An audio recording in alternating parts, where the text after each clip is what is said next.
With modern times, he criticized capitalism without a conscience. And that's what we have now. We have capitalism without a conscience.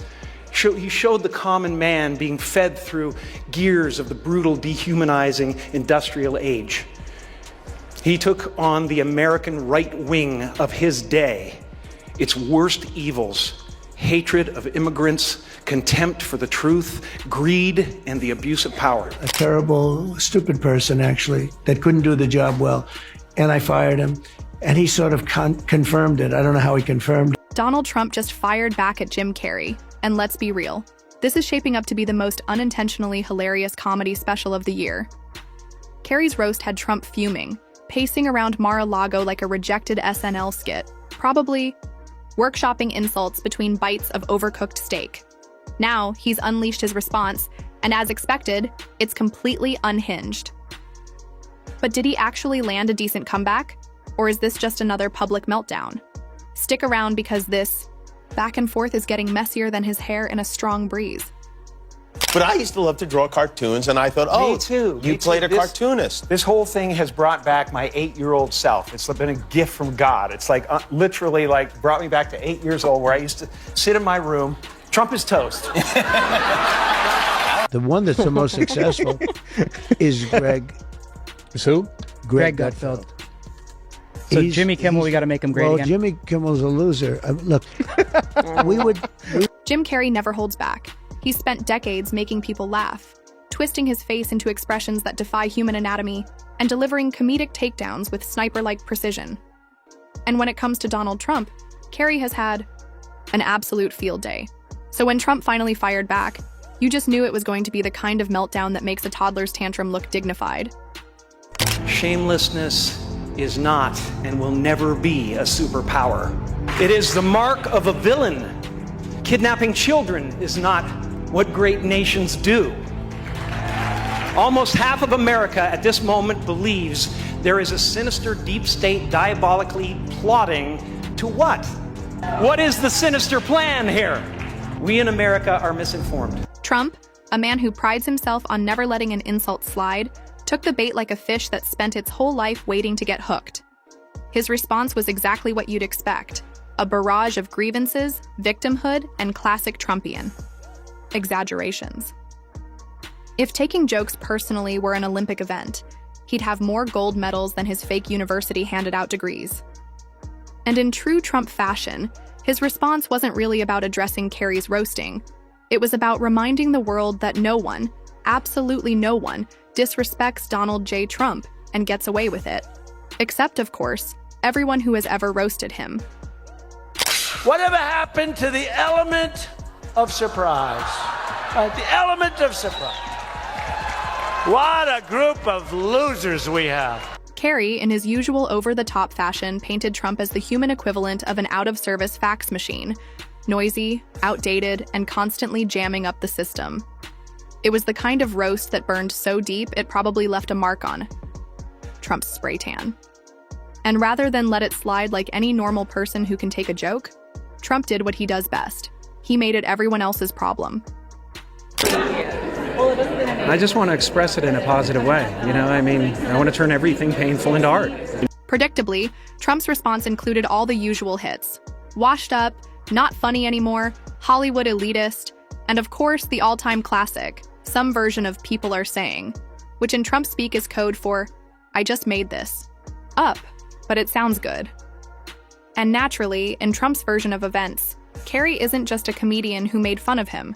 He's now part of a grand conspiracy against American democracy and possibly even the fine art of hair maintenance.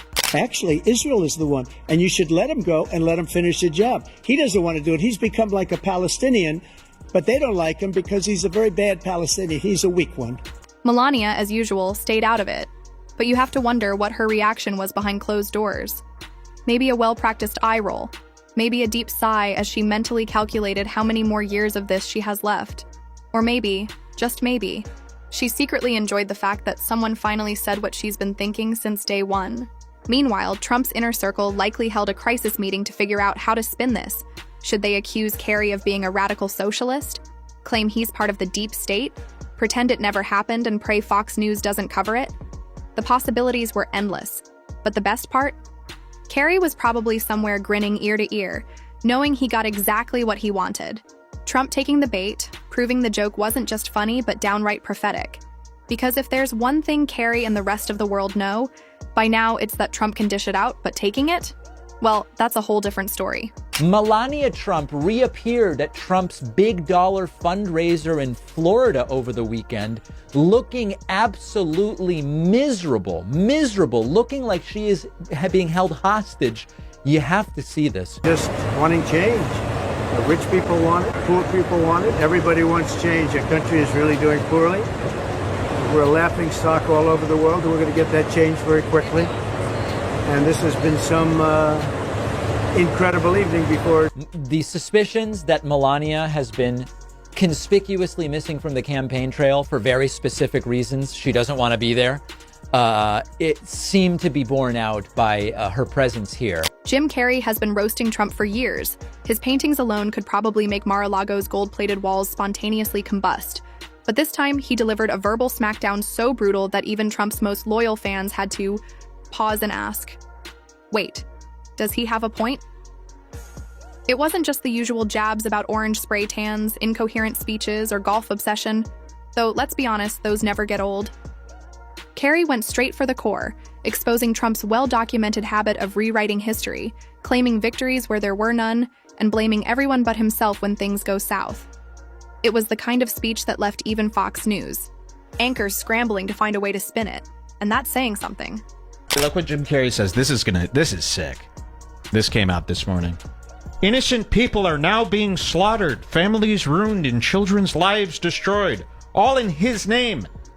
If the craven Republican Senate allows this vile miscreant to continue encouraging divisiveness, the Trump presidency will become an extinction-level event. And here he draws Trump with a swastika, like a giant asteroid coming from space about to hit the Earth. Trump, of course, reacted the only way he knows how, full, unhinged meltdown mode. His response wasn't so much a defense as it was a word salad-infused rant that felt like a bad improv skit no one asked for. If there was a coherent thought, in there, no one could find it. He attacked Carrey's career, which is ironic coming from a guy whose entire television legacy is firing people and slapping his name on things. He tried to paint Carrey as washed up, a term that, coming from him, has about as much weight as a soggy cheeseburger wrapper. But let's be real, Carrey is anything but washed up. He could drop a random social media post today and it would trend for weeks, while Trump's big online return after getting booted from major platforms? Crickets. Turns out, once you lose the ability to scream into the internet void 24/7, people don't miss you as much as you thought. Well, we have some of the dumbest leaders in the world. We have losers. We have losers. They're losers. They're just losers. We have very stupid people. We have stupid leadership. How stupid are our leaders? Melania, on the other hand, was likely somewhere in the background, perfecting her world-class ability to pretend none of this was happening. This is a woman who has spent years existing in a constant state of, please don't involve me. And yet, here she is once again, caught in the absurdity of her husband's perpetual war against Hollywood. Carrey's roast didn't just sting because it was funny, it hurt because it was true. He didn't just mock Trump's behavior, he exposed the glaring contradictions, the hypocrisy, the bizarre desperation to be loved by people who wouldn't invite him to their backyard barbecues if he were the last guest on Earth. And the best part? Trump's attempt to fight back only made it worse, because every time he lashes out at someone like Carrey, he gives them even more attention, making their words hit even harder. At this point, Carrey doesn't even have to respond. The internet is already doing the job for him. That's all of his donors and special interests out there. It's been an amazing journey for me. It's been a lot of fun. I never thought I'd be a politician in my life. He said I'm not. I guess you're right. I'm not. I refuse. We need a leader that wrote The Art of the Deal. I'll use the word anchor, baby. It's a never-ending cycle. Trump picks a fight, someone smarter, funnier, and more respected eviscerates him, he throws a tantrum, the world laughs, rinse and repeat. And if history has taught us anything, it's that Trump will absolutely not let this go, so buckle up. this saga is far from over. As expected, his response wasn't so much a rebuttal as it was chaotic word vomit with all the grace of a toddler flinging mashed potatoes. He tried every trick in the book, insults, exaggerations, and his personal favorite, pretending he doesn't care while making it painfully obvious that he cares more than anyone. The irony was delicious. The man who built his entire persona on attacking others suddenly couldn't handle a joke at his expense. Even funnier was his attempt to discredit Carrey by questioning his career, which is a bold move from someone whose most famous TV moment involves yelling, "You're fired," at people who were probably more qualified than him. And let's not forget, Jim Carrey is one of the most successful comedians of all time. He doesn't need Trump's approval or even his attention. But Trump? He thrives on it. That's why he keeps engaging in these unwinnable battles, turning himself into an even bigger punchline than before. She's a crooked person. She's a bad person. Evil. She's an evil, sick, crazy bad. Oh, no. It starts with a B, but I won't say it. I want to say it.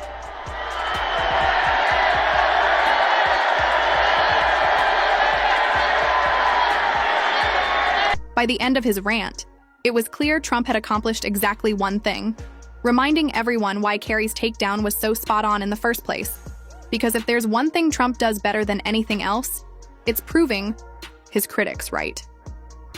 His frustration wasn't just about the jokes. Oh no, it ran much deeper. He was furious that Carrey's words had stuck, that the public was eating it up, and that for once, he couldn't just brush it off as fake news. The idea that a Hollywood actor could get under his notoriously thin skin? Unacceptable. It didn't matter that he had far bigger problems to deal with. Court cases, political rivals, a fan base that may or may not be getting tired of his greatest hits. No. What really mattered in that moment was making sure everyone knew he was unbothered, by ranting nonstop about how unbothered he was. Behind the scenes, aides were reportedly scrambling to contain the fallout, which is a nice way of saying they were trying to stop Trump from rage-posting himself into yet another PR disaster. Meanwhile, Carrey? Oh, he was probably somewhere, laughing, painting another savage caricature, or maybe even brainstorming his next Trump takedown. Because if there's one thing history has shown, it's that Trump can dish it out, but taking it? That's an entirely different story.